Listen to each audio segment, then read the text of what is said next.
আসসালামু আলাইকুম। আকিটুকি অফ ফারহিনা থেকে আমি ফারহিনা রহমান মাহি আজকে এসেছি আপনাদের জন্য নতুন আরেকটি ভিডিও নিয়ে।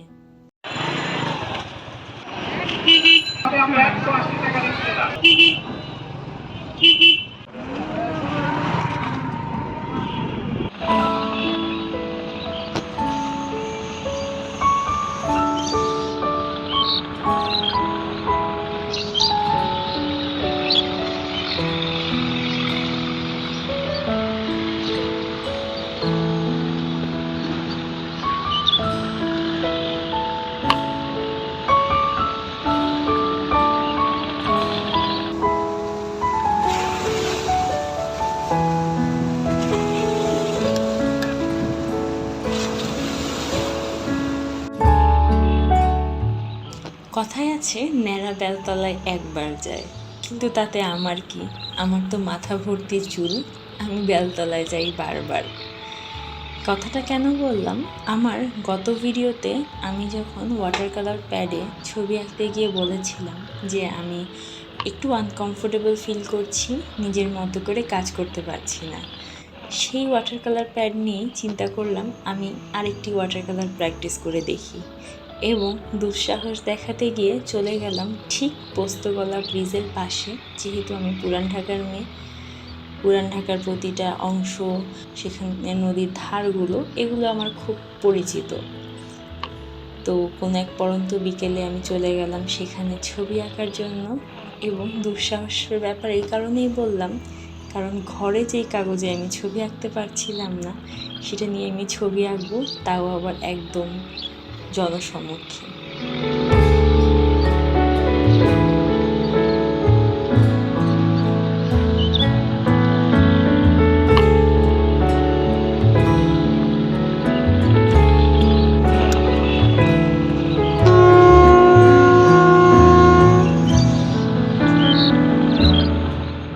তো প্রথমেই আমি আমার জায়গা অনুযায়ী সব কিছু ঠিকঠাক করে আমি আমার মতো বসে পড়লাম।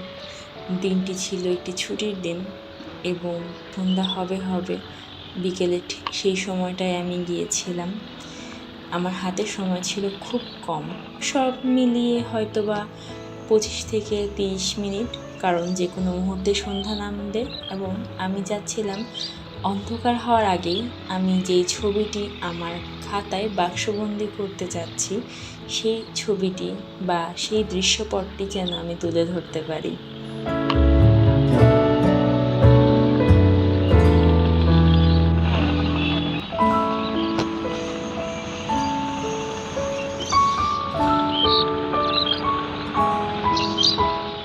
ছবিতে আপনারা দেখছিলেন যে আমি বলা যায় কিছুটা তাড়াহুড়ো করছিলাম, যে আমার দ্রুত শেষ করতে হবে কাজটি, অন্ধকার হয়ে গেলে আমি এবার ঠিক মতো দেখতে পাই না।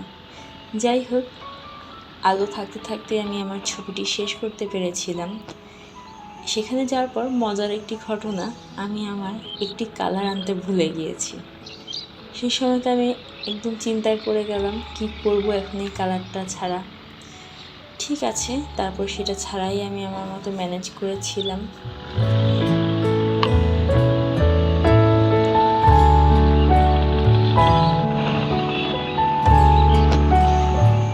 প্রথম মাসের পর আমার নিজের কাছে ভালো লাগছিল যে না, কাজটি হয়তোবা আমার মনের মতো হচ্ছে।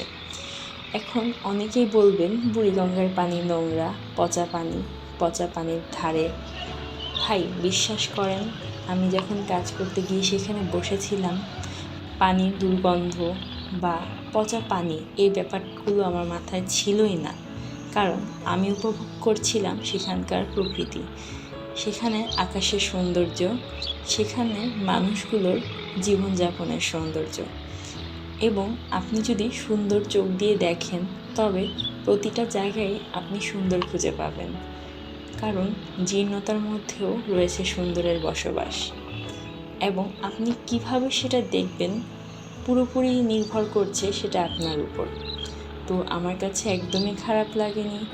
সেখানের বাতাস ছিল, পাখির কলরব ছিল, তার উপর আমি বিকেলটা খুব উপভোগ করছিলাম। এই তো আমার কাজ শেষ।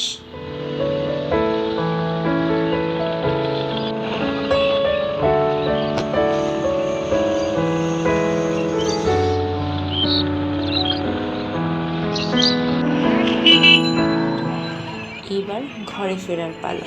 সবাই ভালো থাকবেন, দেখা হবে আবার নেক্সট ভিডিওতে। আল্লাহ হাফেজ।